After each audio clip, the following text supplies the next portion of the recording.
Good afternoon, ladies and gentlemen, and welcome to Brooklyn Law School. I'm Professor William Kellerstein, and I'm very delighted that you're here, as are my colleagues and everybody else involved in this afternoon's undertakings. I teach constitutional law, criminal procedure, and I'm the director of the Second Law Clinic at the law school. But today, it is my great pleasure to serve as Master of Ceremonies of your class, 2007-2008. My charge as Master of Ceremonies is to introduce you to the several speakers this evening and to the members of the faculty and the administration who are present in the courtroom today, and whose sole purpose in life is to ease your way in this law school, to teach you and to assist you in it. I mean professionally, that is.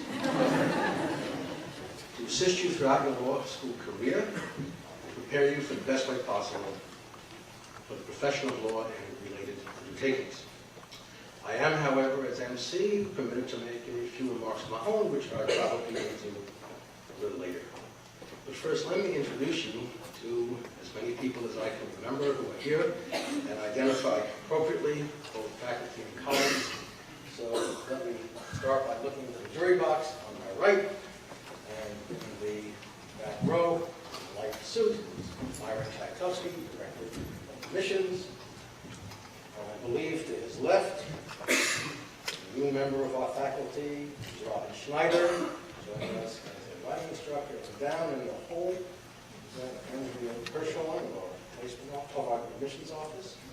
And in the front row is Jane Ressler, Professor Jane Ressler, a writing instructor. Next to her is Heidi Petrosser, Professor of Constitutional Law. Next to Heidi is Robin Kahn, one of our legal writing instructors. Next to Bob is David Feldman, Major Domo of all first-year students. And to her left is Professor Carrie Kaiser, who teaches legal writing.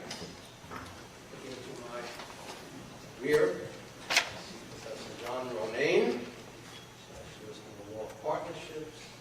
Professor Dana Bracken-Louisa, who specializes in corporate law and not-for-profit corporations.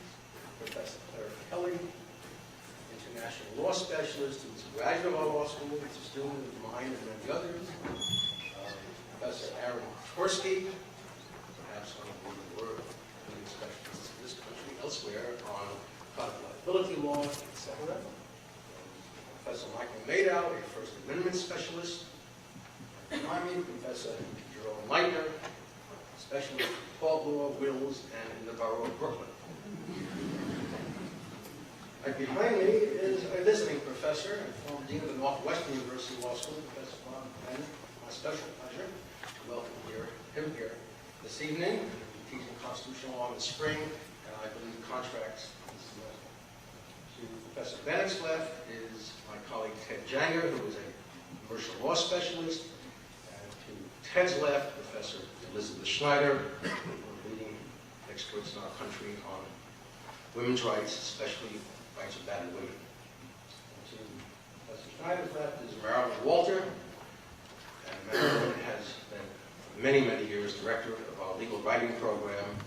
The work that she has been doing, and those of her colleagues will be among your first experiences at the school. And to Professor Walter's left is Professor Bailey Copeland, who specializes in torts, contracts. And Bailey's left is Professor Edward Chang, who teaches evidence and criminal law. Looking to the jury box on my left, Professor Sam Marumba. Professor Marumba is a specialist in intellectual property law and human rights. And to Sam's left is Suzanne Dennis, our registrar.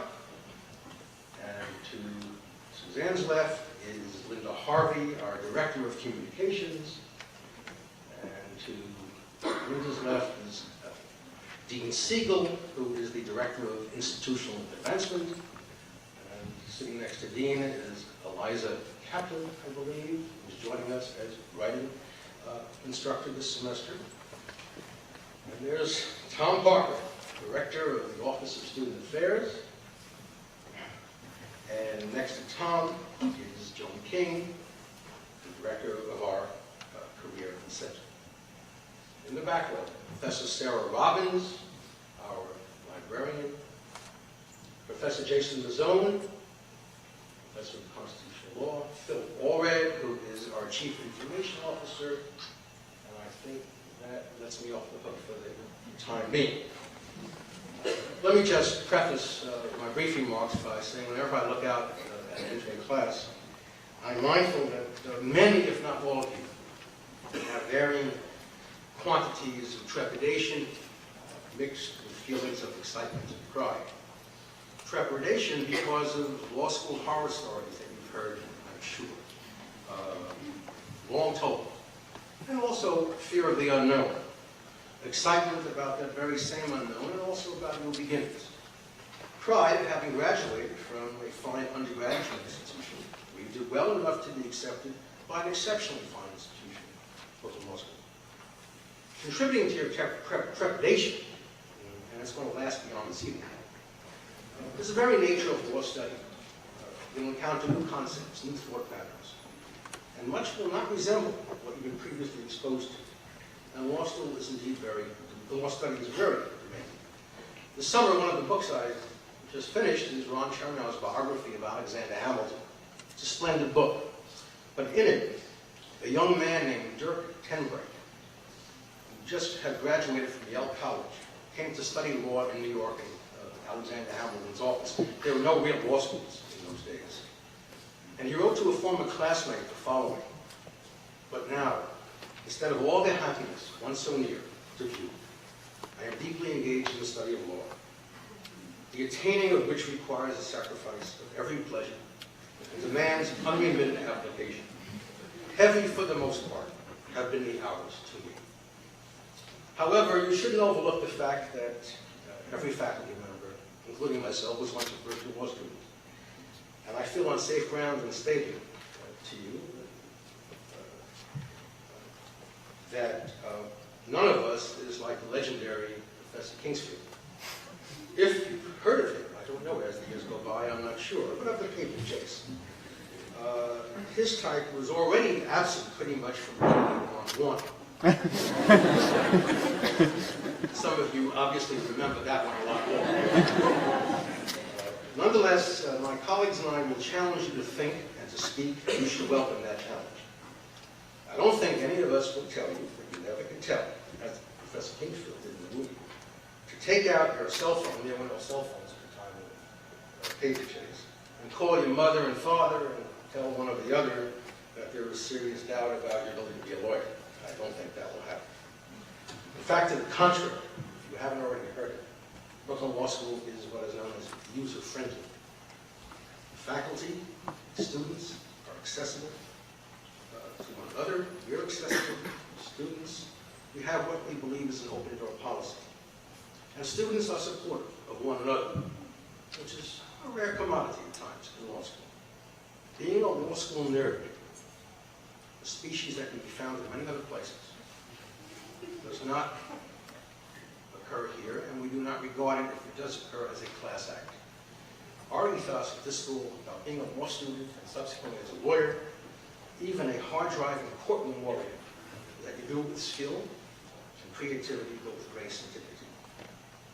So consistent with this tradition at the school, our purpose this evening is to reduce your anxieties, not to increase them, and to invite you to enjoy the excitement of the legal education, and to assure you that if you approach it with the same degree of confidence in yourselves that we as a school have in you by accepting you, you will, with the appropriate amount of expenditure, be very successful. Just a word about our profession. As you're aware, you've chosen to enter a profession about which there is considerable cynicism in the land. Jokes about lawyers abound in books with titles such as Shark Tales, can be purchased at Barnes & Noble. The Democratic nominee for vice president has been vilified by some because he was a successful trial lawyer.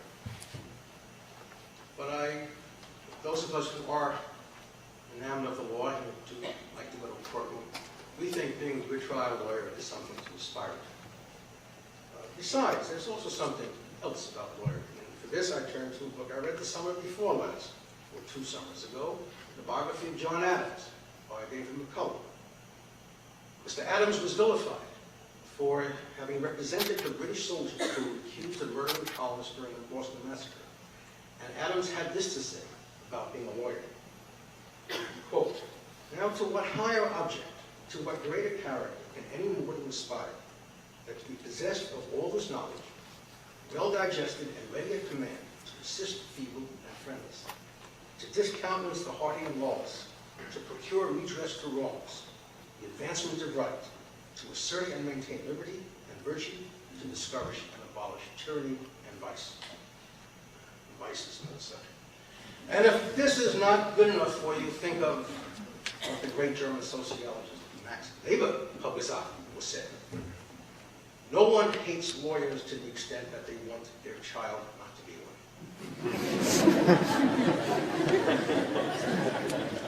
This evening you're going to learn a little about who we are and what we are, faculty, staff, students. We all consider this a community, a BLS community, one of which we're generally very proud to be part of, and one of which we want you to feel most welcome and appreciated. We want you to know that each of you is now, right now, a valued member of our community. You each bring different strengths, talents, perspectives to the study of law. Each of you thereby enriches us,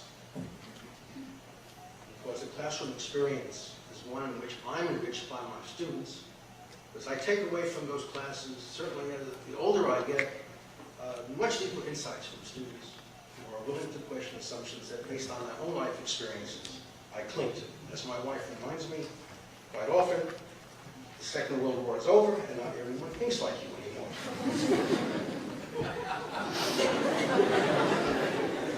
A little later in the program, I'll give you an idea about who you are and what your class consists of and what you bring to the community. Let me emphasize that tonight is only the beginning of our efforts to make you feel a part of the BLS community. In the next few weeks, you'll be invited to meet faculty, fellow students, at a number of informal events. Well, we don't consider ourselves party animals, but we do a pretty good job of imitating. And I urge you to watch your waistlines. It's been a struggle since I joined the faculty some 20 years ago to do that, because this faculty eats well.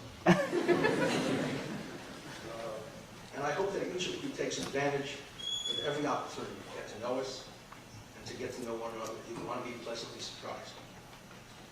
Now it's my pleasure to introduce to you Nora Kate Melson, who is entering her third year, and she will deliver the student address to you. Ms. Melsner will be a graduate of the class of 2005. She is the executive notes and comments editor of the Brooklyn Law Review. She's a member of the Moot Court Honor Society, a Prince Merit Scholar. She graduated from Princeton University with a degree cum laude in politics.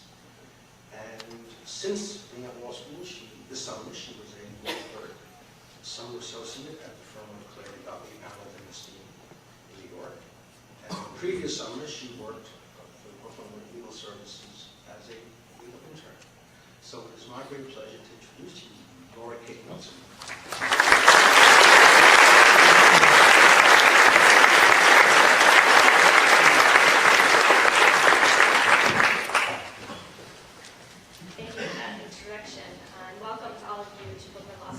It is truly my honor and my pleasure to be able to welcome you this evening. I can promise you that you are, starting tomorrow morning, embarking on an intense, challenging, stimulating, and incredibly rewarding educational, professional, and personal experience. And in the next few minutes, I hope to provide you with a small sense of what that experience has been like for me, and hopefully will be for you as well over the next 3 or 4 years that you'll spend here at Brooklyn Law.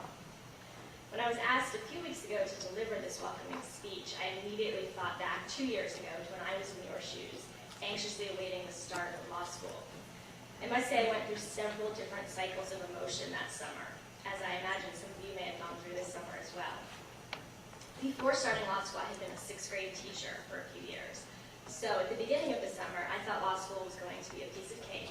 I figured that if I could keep control over a room of 30 hormone-crazy, hyperactive 11-year-olds, and manage to teach them a little bit along the way, I could certainly handle being a student again. So that was phase 1 for me, the I can definitely handle law school phase. Then I made the foolish mistake, as I'm sure many of you have also in this room, of reading Scott Turow's 1 Hour. And for anybody who anticipated how much reading you would be experiencing over the next few years and opted to watch the paper chase instead, and I'm sure you can relate from what I gather. I hope I'm not alone in admitting that the book 1 Hour frightened me. I kept putting it down and announcing to family and friends that I refused to read any more of it. I knew it was freaking me out unnecessarily, only to pick it up 10 minutes later, utterly captivated by the horrors of what I thought might lie ahead of me in the first year of law school. After 1L, I entered phase 2 of my emotional roller coaster. The I definitely can't handle law school. Is it too late to get hired as a teacher? Phase. Then in August, I went on vacation with my family, who being the supportive family they are, assured me that I would be fine, that 1L was part fiction, which I believe is a lie my dad told me. They reminded me that things are quite different now, etc., etc. I managed to relax a bit. Then I got that big mailing from Brooklyn Law School with my schedule for the fall semester and the dreaded first class assignments.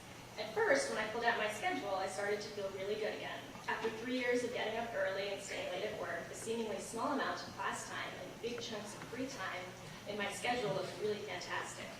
Again, I was thinking law school was not so bad.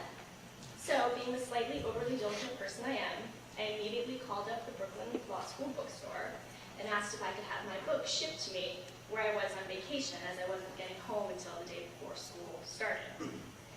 A few days later, when a box weighing at least twice as much as me arrived on the porch, my relaxed, vacation-induced, I can't wait for school to start mood very quickly dissipated. The number, size, weight, and price of the books was quite astounding.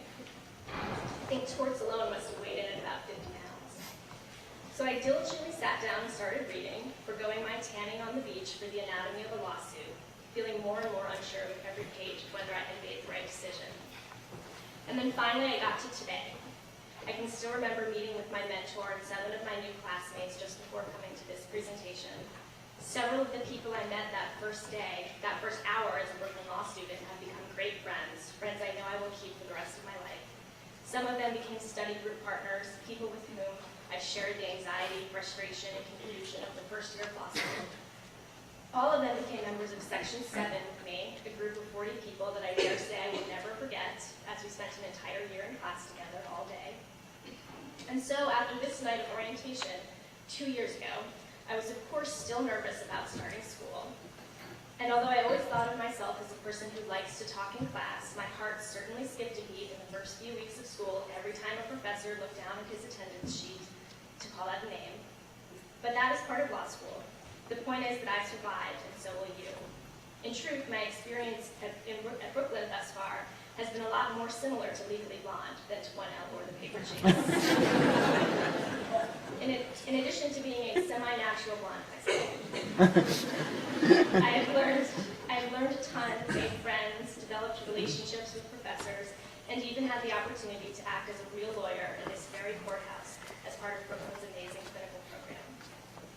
Since being approached to deliver these remarks, I thought hard about what advice I might be able to impart to you as you begin law school.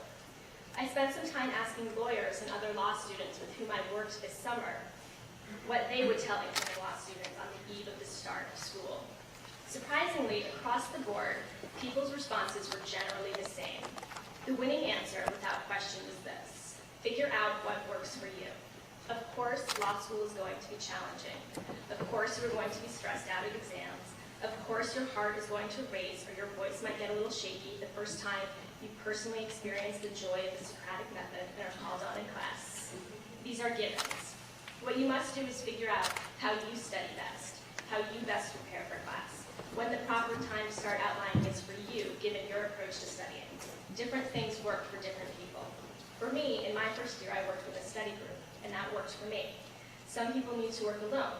Some people need to read every piece of printed material on a topic to feel comfortable with it. Others don't. Some people will start outlining on Thursday of this week for exams. That doesn't mean you need to. Obviously, every person in this room is extremely intelligent.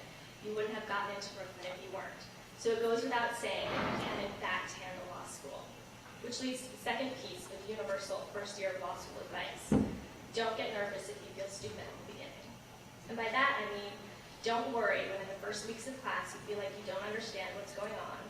Don't panic when, despite the fact that you typed 2 pages of notes on a case you read the night before, you still completely miss the point of the case as your professor presents it. And don't get worried when you feel like every person in the class except you is making intelligent contributions to the class discussion. You will not be alone in thinking these things. Being confused and feeling a little inadequate is part of starting law school. You are learning an entirely new set of skills, how to read cases critically, and developing a new approach to academic thinking. So of course it's going to be a bit foreign in the beginning. It is for everyone. Thirdly, in asking around for the most appropriate pieces of wisdom to offer to you, many lawyers gave me an unexpected answer, but one I liked a lot. And that was, get to know the people who are sitting around you in this room today. Develop relationships with one another, go out socially together, discuss what you are learning together. Not only will this make the next few years more fun, but as most of the attorneys I spoke with emphasized, the people in this room will forever be a part of the legal community that you are now entering. Along with hopefully being your friends, these people will certainly be your professional peers, and those are important relationships to maintain. And finally, take advantage of all Brooklyn Law School and New York in general have to offer you while you're here. Get involved in student groups. Out of the numerous active groups we have here, there will no doubt be at least one that suits you. Get to know the wonderful professors here. They are devoted to teaching the law, and their doors are truly always open. Make an effort to attend the various symposia that Brooklyn is constantly hosting, the ACLU-sponsored student debates, and all of the other student-run organizations' events. Apply to be a part of the amazing clinical program here and get real legal experience while you're still a student. In short, extend your legal education beyond the classroom. Here at Brooklyn, doing so is the norm. As I stand here tonight, I am truly jealous that all of you get to just begin law school, while for me, my time here is coming to an end. However, I realized this summer, working with 100 law students from law schools across the country, that part of what is amazing about becoming a lawyer is that the experience of law school is something that forever binds you to all other lawyers. It is remarkable that no matter where one goes to school, you can share the exact same stories about law school with other lawyers. Everyone jokes about the same cases you've read in contract or torts. And by the way, when you start to joke about cases, you know there's no turning back. You become a lawyer. Everyone can remember that one guy or girl in their section who spoke way too much first semester and intimidated everyone else, but then became conspicuously silent second semester. And everyone has a story about a particularly horrific exam question. These are the memories that starting tomorrow you will be gathering and will be able to look back on for years to come. I wish you luck in that process. Enjoy your time here at Brooklyn Law. Believe me, it will be ending before you know it. Remember to always be confident in your choices and to figure out what works best for you. And of course, don't forget to have some fun along the way. Thank you.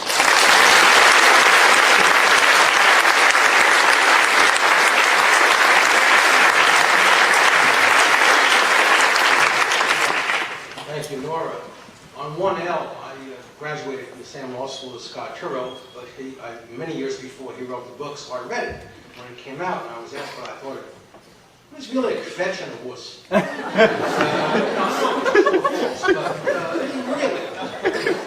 he's gone on to do better. Before I move to the next, let me introduce this murderer's row here.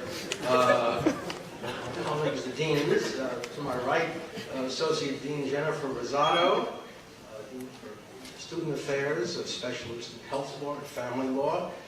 My perpetually young son, Associate Dean Joe Gora, Academic Affairs.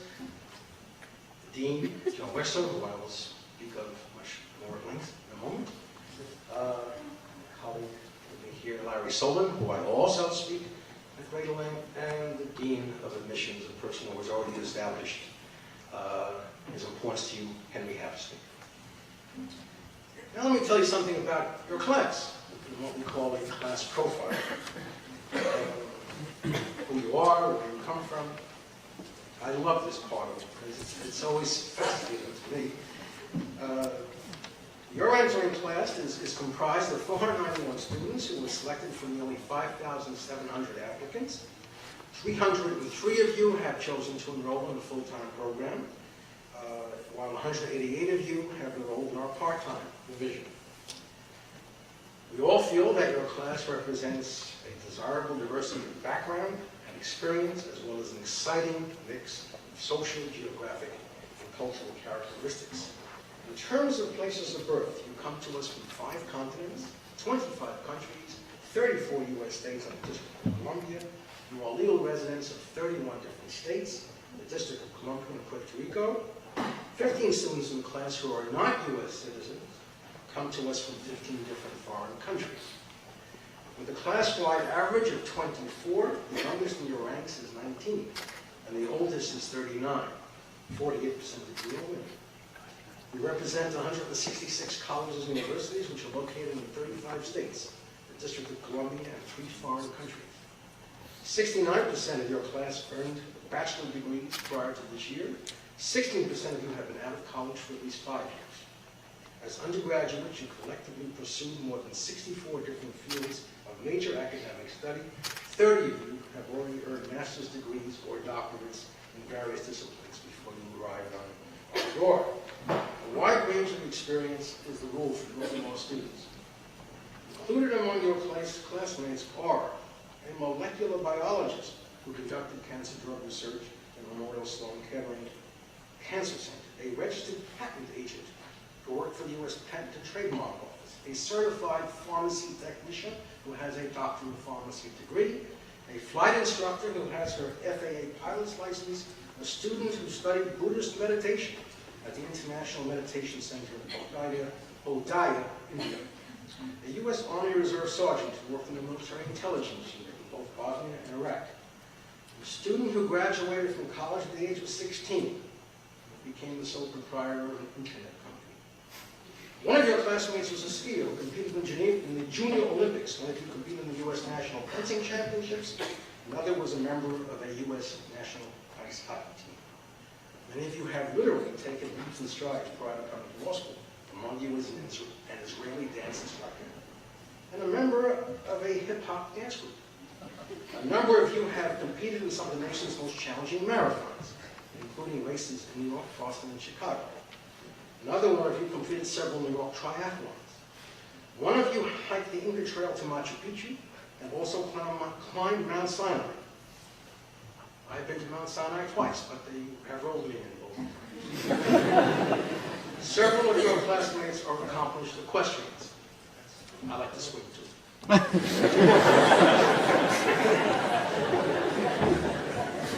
Some of you come to us from the publishing world. One was the finance editor at the Vault INC, and co-authored and edited the Vault Guide to 100 top law firms. Another was the associate editor and tasting coordinator for Wine and Spirits magazine, and I hope you were enrolled in my company. Another was a copy editor for the New York Times. Others served as interns for the magazine's Team People, U.S. Weekly, and the New Yorker. There are also a few accomplished journalists among you who have written for publications such as Sony PlayStation magazine, that's something I missed on my way up, and Entertainment Weekly. A number of you have worked for corporate America, with companies such as American Express, Pfizer, Lockheed Martin, General Electric, Capital, and Johnson & Johnson. Additionally, some of your classmates previously worked for some of the nation's leading financial institutions, including Goldman Sachs, Morgan Stanley, KPMG, PricewaterhouseCoopers, Bank of America, Bear Stearns, Credit Suisse First Boston, and Ernst & Young. Despite all that and my background, you're still up on my classes. On the international front, this year's class speaks more than 20 languages and dialects, other than English. Among the less familiar are Czech, Farsi, Thai, Arabic, Urdu, Telugu, Punjabi, Hindi, Turkish, Ukrainian, Estonian, Slovak, Bosnian, Portuguese, and Haitian Creole. And that's why the Socratic method every year becomes more of a challenge to us. Some of you have put your language skills to test while teaching English and math in such countries as Ecuador, Poland, Slovakia, Korea, and Morocco. One of you even taught English to Ethiopian immigrants in Jerusalem. One of you worked for the Central American Relief Effort, rebuilding homes in Nicaragua, while another volunteered for an organization of Youth with a Mission, doing relief work in Asia, Europe, Australia, and Africa. Another student, a translator for the Federal Emergency Management Agency, helped Spanish-speaking victims of the World Trade Center disaster apply for benefits. Additionally, many of you have spent time studying abroad in countries such as Spain, England, Scotland, Australia, Italy, France, and Israel. Several of you have participated in the Teach for America program, both in and outside the United States. A number of the students taught high school, elementary school, and even college in different schools across the country and around the nation. The arts have not escaped you either, your interests are. One of you has produced a collaborative work with pop artist Keith Haring. One of you appeared on national television as a video jockey for MTV, which I never missed, in Bangkok, Thailand. Another opened for Dave Matthews. Several of you are accomplished classical musicians, including a former member of the New York Philharmonic, as well as members of the California Youth Symphony. Some of you have held jobs and internships in television, working for Core TV, MTV, Lifetime TV, CNN, Financial, and HBO. A few of you worked as production assistants for shows such as Who Wants to Be a Millionaire, The Chris Rock Show, and CBS News. Others gained exposure to the movie and music industries through positions at Miramax Films, New Line Cinema, EMI Music Publishing, and Sony Music. One of your classmates was a music coordinator for the National Hockey League's Washington Capitals. And welcome, if you have a song that'll make the Rangers play a little bit better.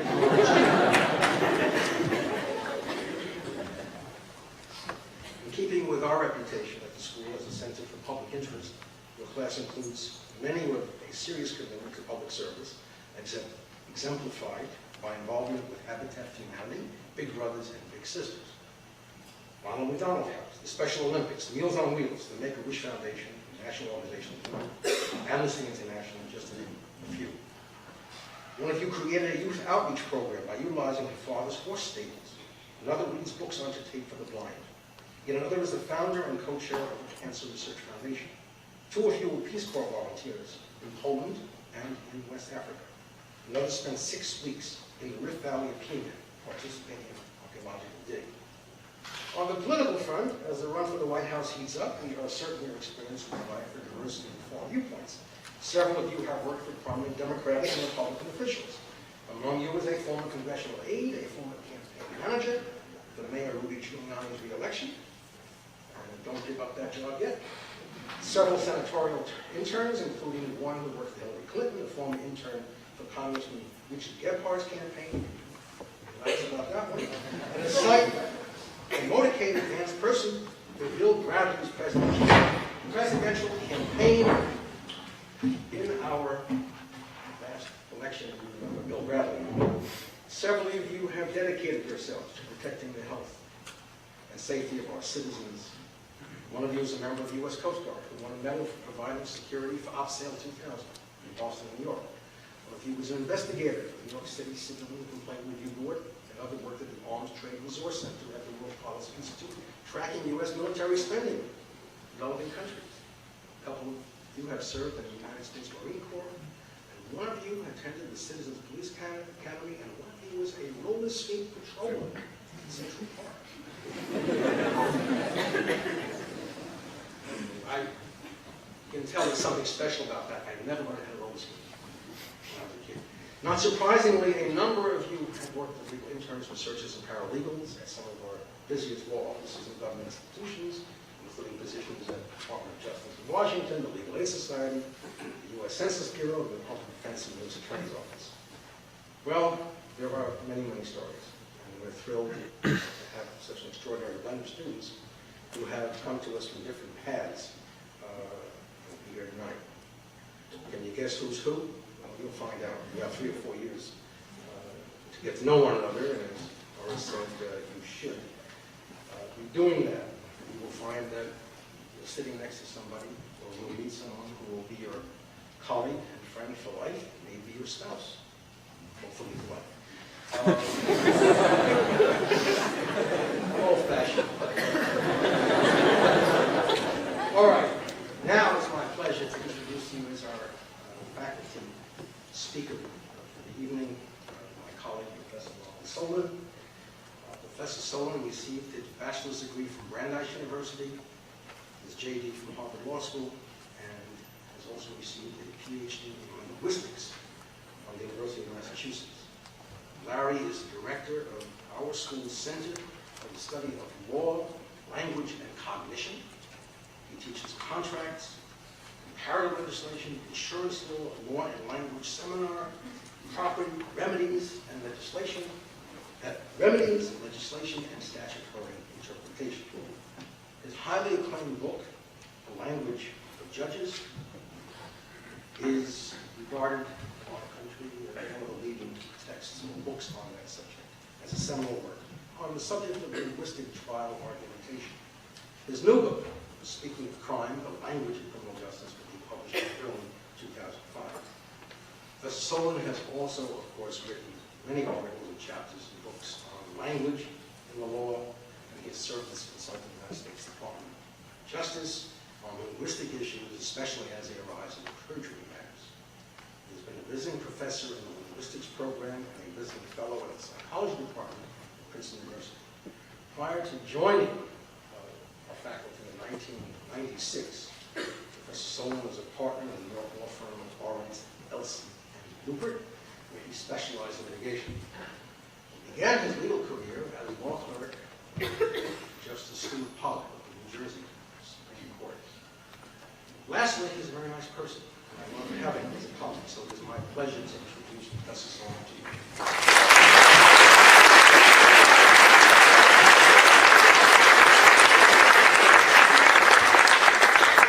Thank you very much, and welcome to all of you.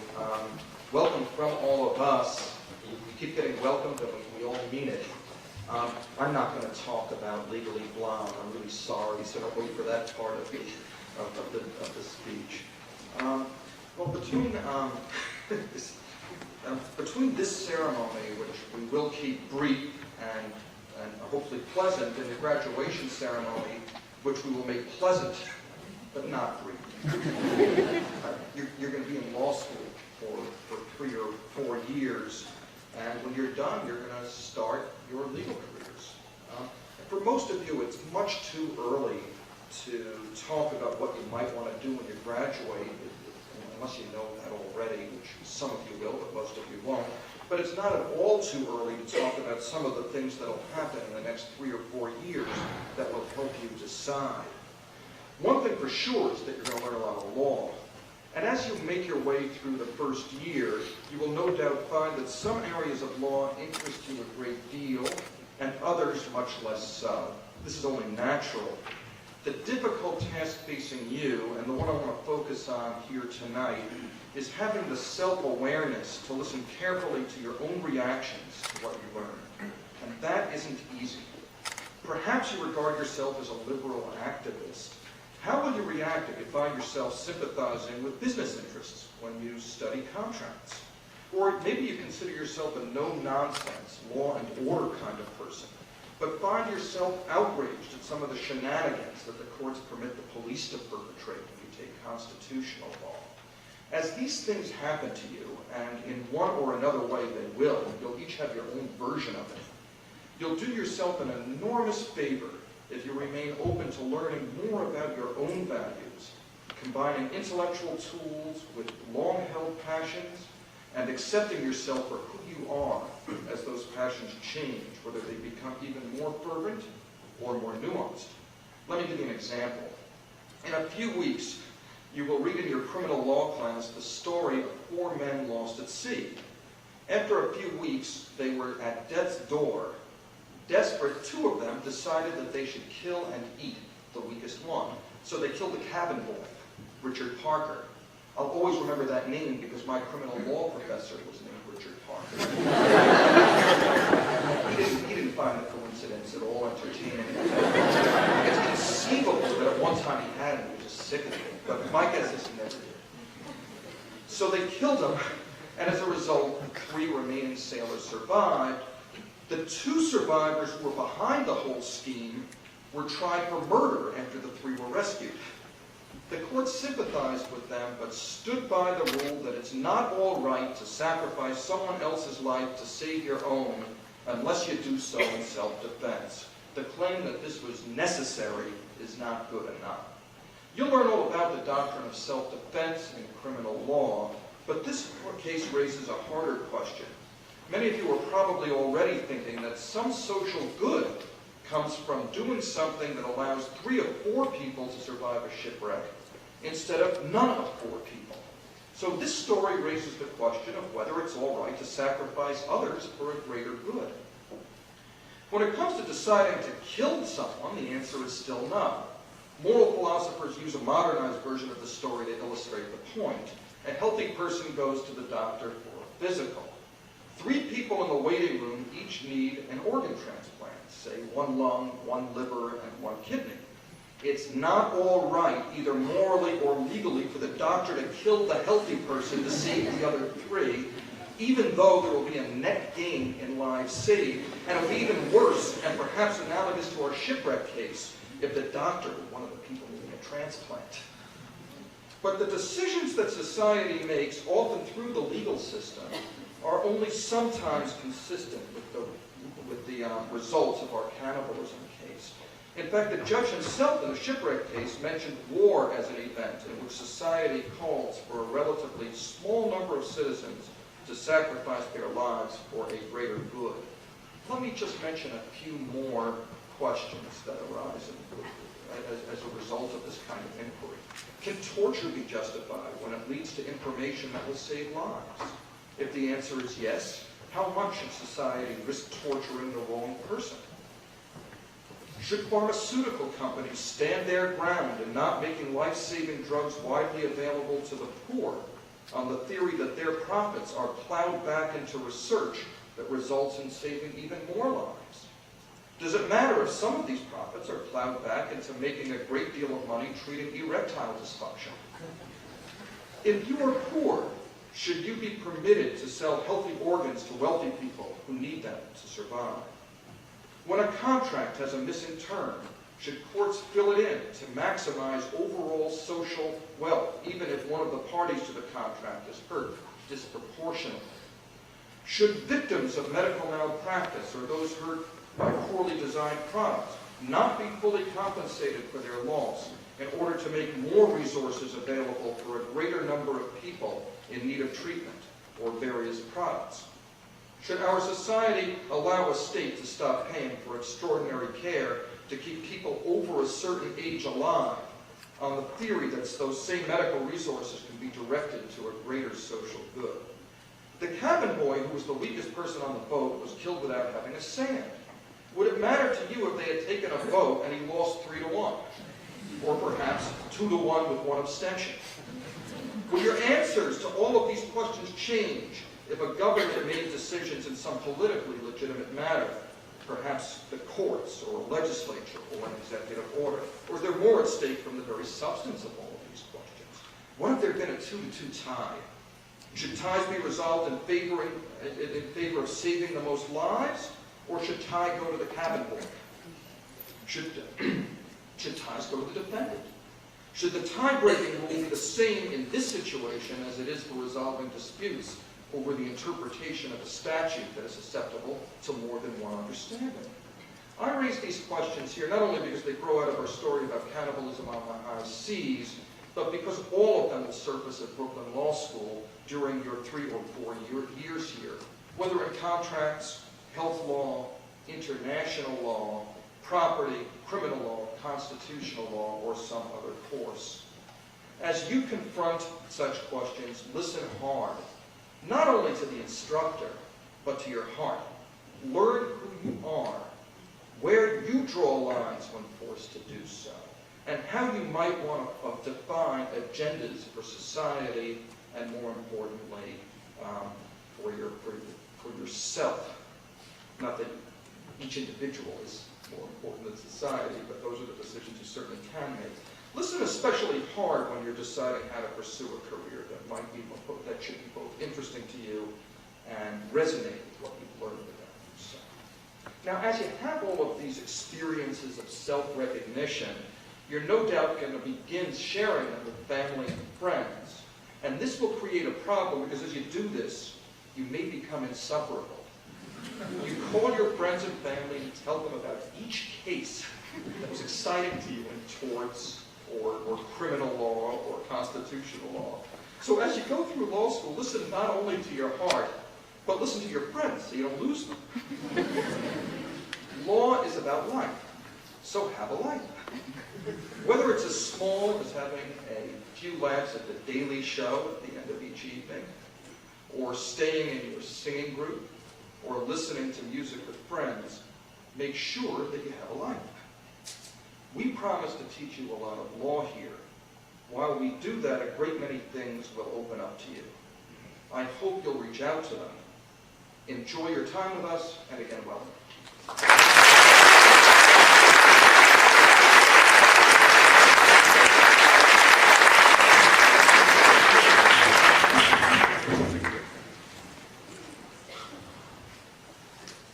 Thank you, Larry. Where were you when I needed you when I was a first-year student? No one ever told me to have a life. I tried. For 3 years, if you asked me anything about baseball or sports, from 1959 to 62, I draw a blank. So I can tell you about that cannibalism case 10 times over. And I have the great pleasure to introduce to you our Dean, Joan Wexler, who is the Joseph Crayer Dean of Law School and Professor of Law. Dean Wexler is a graduate of Cornell University, holds a master's degree from Harvard University, and she received her Juris Doctor degree from Yale Law School.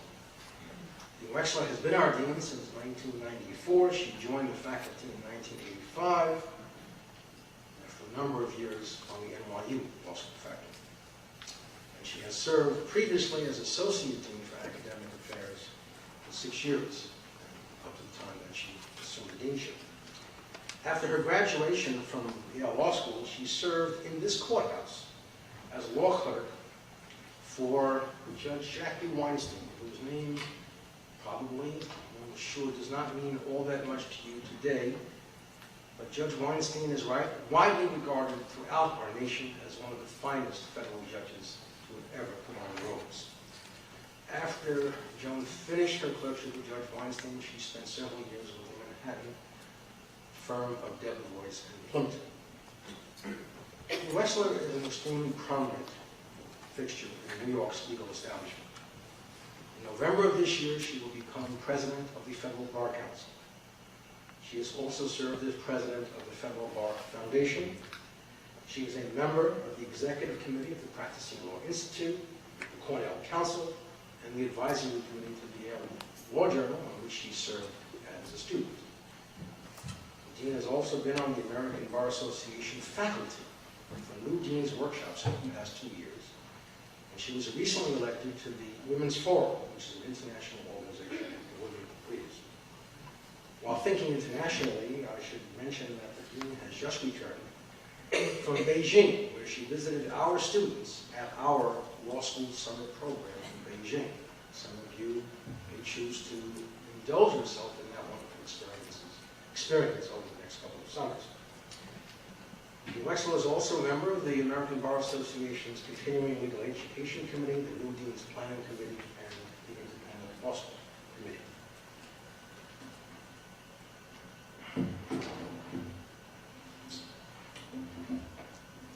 She is a member of the American Law Institute, the Unified Court System of New York's Commission on Alcohol and Substance Abuse in the Profession, and she is an attorney member of the Judicial Conference of New York, and a member of the board of directors of the Children's Law Center. She has published extensively in the field of family and matrimonial law, and she has received, of course, numerous honors for her commitment to the interests of adolescents and their families.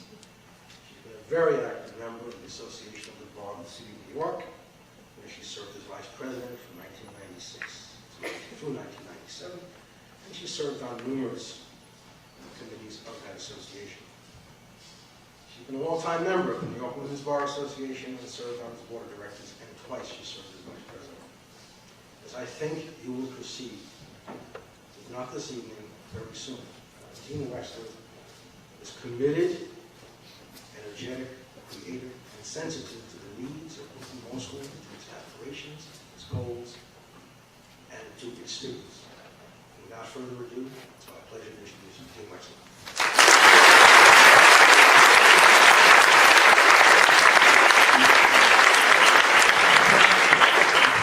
Thank you, Professor Helfstein. I also want to thank Professor Solon for giving me the opportunity to think again about those very difficult and challenging questions. And of course, thank you to Nora, whose comments clearly resonated. The ones she talked about over the summer before her first year have already resonated with all of you, but her experiences in law school as well brought me back a long time ago.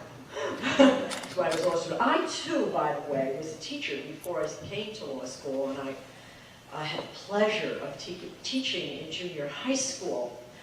When people used to ask me, well, why did you go to law school?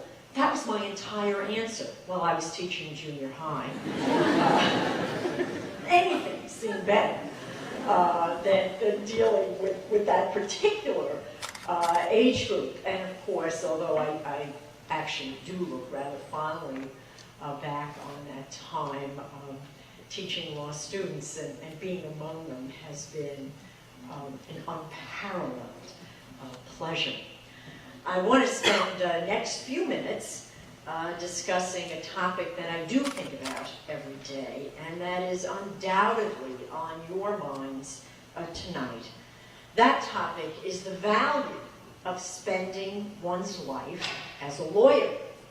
Now I know, and these of course have been alluded to already, that you've all heard lawyer jokes, and I'm going to give a try at telling you one. Do you all know the one about the software engineer, the doctor, and the lawyer?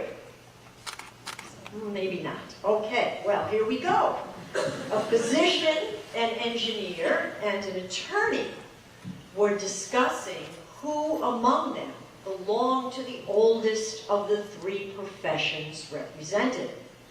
The physician said, "Remember, on the sixth day, God took a rib from Adam and fashioned Eve, making him the first surgeon. That makes medicine the oldest profession." The engineer replied, "But before that, God created the heavens and earth from chaos and confusion, and thus he was the first engineer. That makes engineering the oldest profession." Finally, the lawyer spoke up. "Yes," he said, "but who do you think created all that chaos and confusion?" And how often has someone reminded you that Shakespeare, in all his wisdom, urged that the first thing we kill all the lawyers? Now, those of you who were English majors know that it was not Shakespeare himself who urged that all lawyers be put to death. Shakespeare put that nasty little line in the mouth of one of his most odious characters, Dick the Butcher.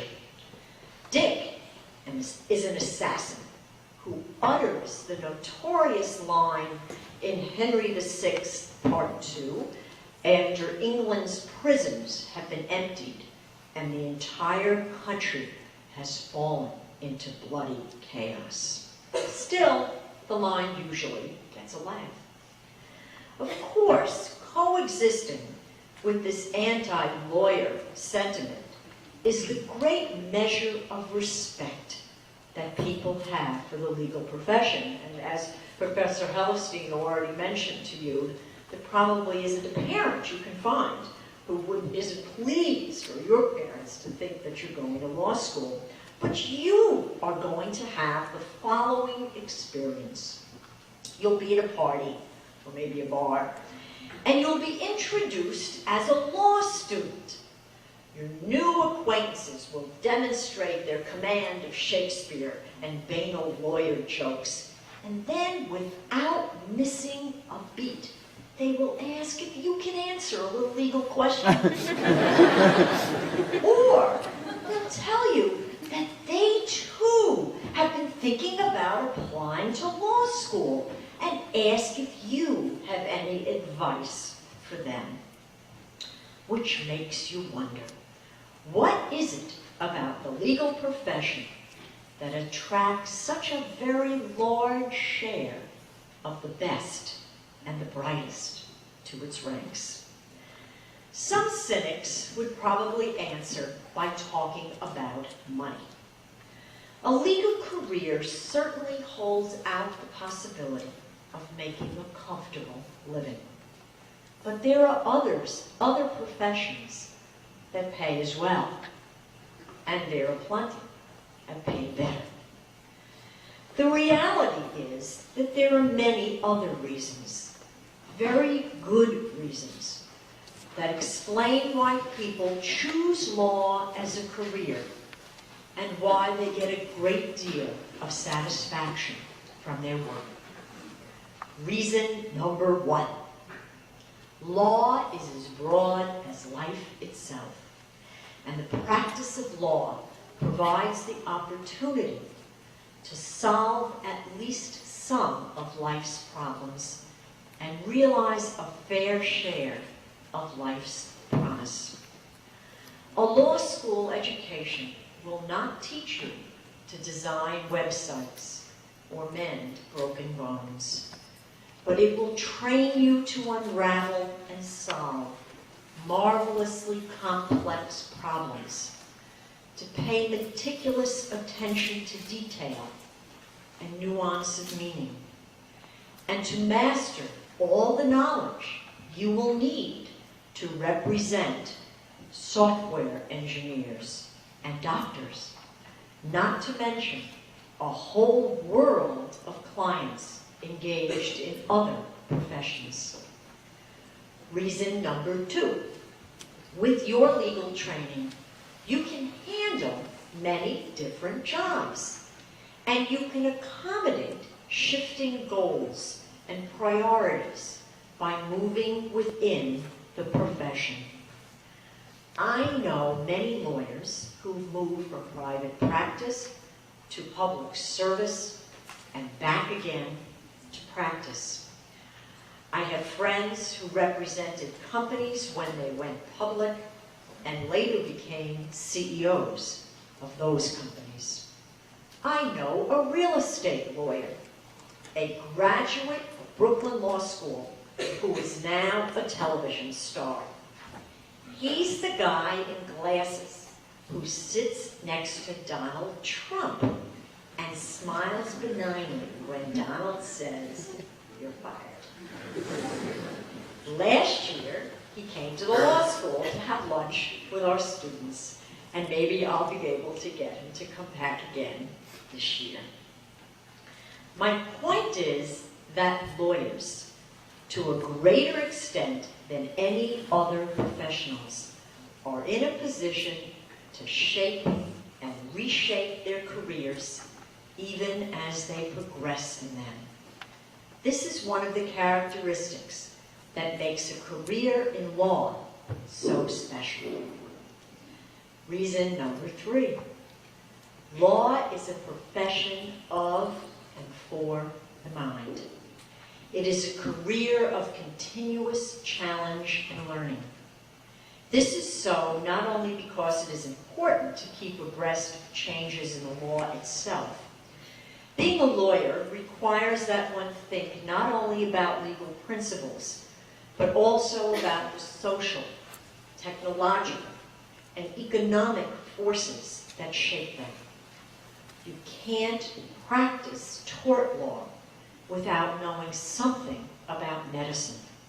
And in this age of toxic torts and products liability, something about epidemiology and structured settlements. You can't practice intellectual property law without knowing the difference between bits and bytes. You can't give advice to clients who operate businesses, large or small, without knowing something about health care, NAFTA, immigration policy, capital markets, and national security. Reason number four, and in some respects the most important one: your legal training will enrich you with the extraordinary potential to make a life. not merely a living, by influencing the course of private lives and public affairs, because lawyers have a unique role in making our system work. And if you have any doubt about this, think about what you have read in the news, in the newspapers, just during the last week or so. It is lawyers who will help decide whether a Time magazine reporter can be jailed for refusing to name the government officials who revealed the identity of an undercover CIA agent. It is lawyers who are representing Delta, Parmalat, and Trump casinos as they attempt to restructure their debt. It is intellectual property lawyers who negotiated the settlement that ended a patent infringement suit brought by Yahoo against Google on the eve of Google's stock offering. And it is securities lawyers who helped structure the deal that will bring these Google shares to market. It is lawyers who will prosecute and defend the detainees at Guantanamo, the soldiers charged with prisoner abuse at the Abu Ghraib prison, and ultimately it will be lawyers who will show us the way to preserve national security without sacrificing our civil liberties. From time to time, on a particularly bad news day, people will ask me if I find what's happening in the world a little depressing. I look forward to talking with each of you and learn more about your ideals and dreams. Hopefully, we can do that tonight at the reception on the plaza back at the law school, and we all hope in this enclosed room that it's not raining outside. And if not there, later this month at one of the Dean's Teas. Thank you so much.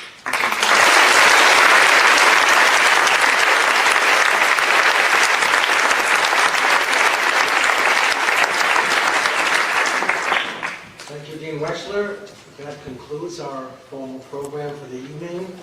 I too share the hope that the heavens have held and that you can now indulge yourself in our very first party for you, as to which there will be many. So good evening, and I hope to see you at the park.